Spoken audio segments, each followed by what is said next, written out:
Hi guys, it's Harley and welcome to another one of my videos. I'm actually extremely proud of myself for filming and dropping videos consistently for the last month. I already filmed the 10 scary things kids have said, or 10 creepy things kids have said, so if you have not seen that video, go ahead and watch it please. Today I have 5 petty revenge stories and I am very excited to show them with you. I got all 5 of these stories off of Reddit and I found them a while ago, so it's going to be not really my first impression, but basically the same thing because I can't ever remember anything. But yeah, I remember what one is about. One is about a car, but other than that I have no idea what any of them are about. Before we jump into the video, I would like you all to subscribe and follow my Instagram and my Twitter. I also have a fun little idea to add to this video. So each story that I tell you, I'm going to rate on a scale of 1 to 5 in pettiness. So 5 is like the pettiest and 1 is like, that's not even that petty.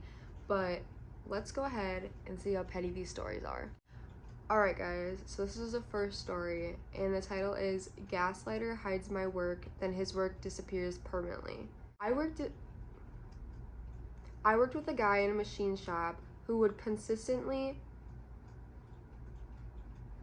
I don't know why I film these videos because I can't even read. I can read, but reading out loud is just a different skill. The first one says, Gaslighter hides my work, then his work disappears permanently. I worked with a guy in a machine shop who would occasionally hide my workpiece. If I stepped away from my bench, my work might be gone when I came back. When questioned, his reply was, I don't know, what did you do with it? After the first time, I would just wait for it to come back, try not to give him the satisfaction of reacting. After the third time, I decided he needed payback. He liked to go out on business. Could be an hour or 3, so I waited for him to go out and leave his workpiece on his bench. My patience was rewarded. He goes out, I make his workpiece disappear, never to be seen again. Easy to hide a small piece in one of those giant scrap bins. When he comes back, he is looking all over. Where's my piece? I don't know, what do you do with it? His work never came back. He had to start over and he didn't play that game anymore. Well, now he knows to not fuck around. I think this is only a 2. He could have done so much worse. I don't know. That shit really annoys me, especially when I go to work to have a job and to do my job. I don't go to work to mess around and shit. So it's annoying when people play games at work. Don't play games with me. I'm here to do my job, not be friends with you. I guarantee that the guy just knows that he took it. There's no way.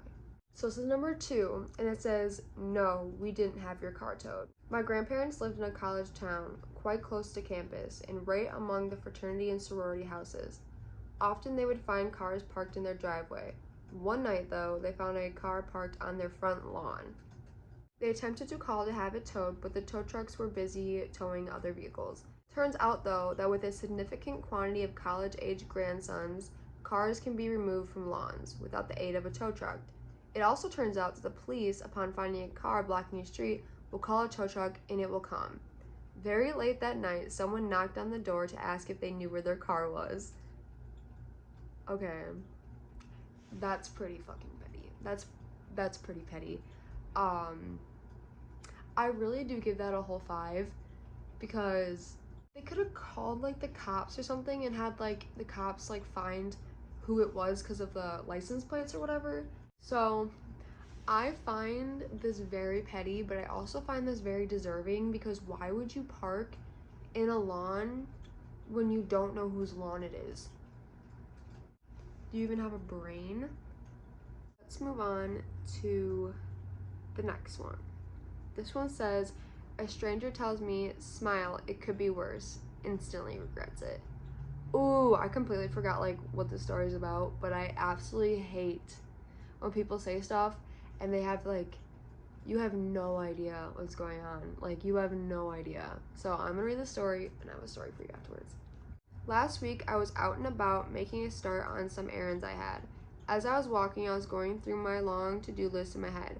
So I wasn't frowning, I wasn't smiling, my face was just neutral. A man starts heading towards me. As we pass, he tells me, smile, it could be worse. I stop, stare at him for a moment, and then I say, My parents were in a car accident. My mom died on impact. We're turning off my dad's life support tomorrow. The guy looked like a robot being suddenly shut down. His face fell. He looked like a deer in the headlights. He shuddered and stammered. He was obviously trying to think of something to say, and when he couldn't, he turned around and walked away.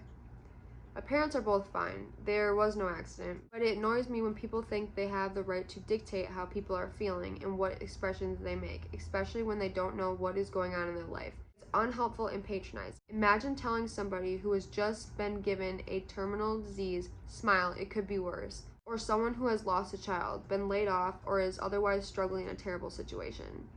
Exactly. No, I think this is like a 3. I'm gonna rate this 3 out of 5. It probably could be worse, but like you shouldn't say that. Like you have no idea what people are going through at all. So I'm gonna tell a little story. So my coworkers are really nosy. So if you work with me, hi girly. So one day, me and my boyfriend, little bit of an argument when he dropped me off from work, right? Okay, not that big of a deal. So when he left, he kind of sped off because that's what men do. I don't know, whatever. Mind you, he literally always drives like that anyways. Like anyone that knows him knows he drives like he's mad or needs to go somewhere like right now, I don't know. My coworker later that day, they're like, so, was your boyfriend a little mad this morning? And I'm like, why? Like, what if he was? Like, what if we got into a huge fight? What did you expect me to say? Be like, oh yeah, he was really mad. Let me tell you the whole entire argument. Like, absolutely not. I literally just said, I was like, what? Oh no, he just drives like that, which he does just drive like that, but why do people think it's any of their business? I don't know. I think this is the last one. No.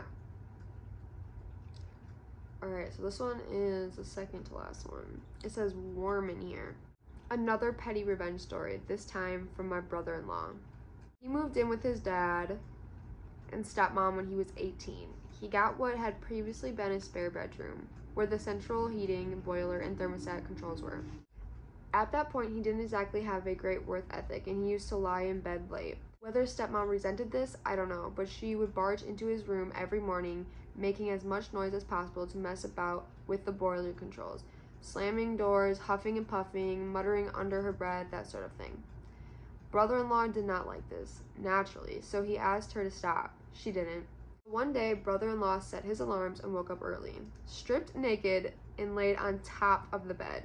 Stepmom, who was pretty prudish, got a shock that morning, but she never barged into his room again.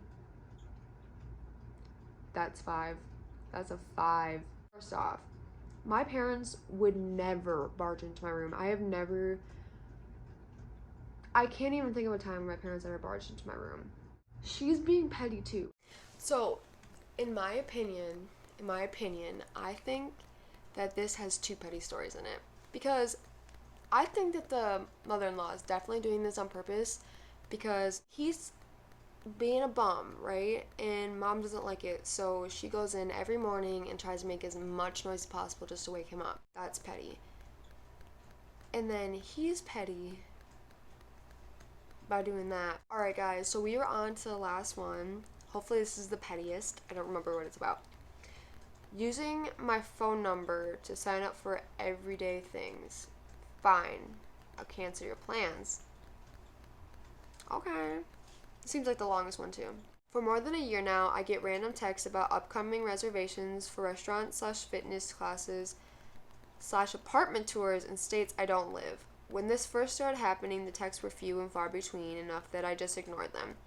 Over the last 3 months or so, the texts have become so frequent, I've been trying to track the person down so I can politely ask them to stop, or let them know if they are actually somehow oblivious. A couple months ago, I found out a first name from one of the fitness studios but couldn't come up with any promising contact info.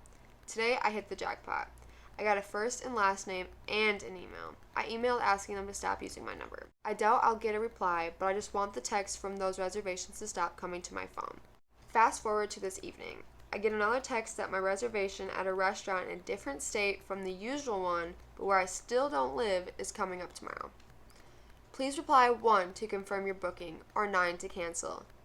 Bet you can guess my reply. Best of luck finding a new reservation for a table of 6 in Manhattan on a Friday night.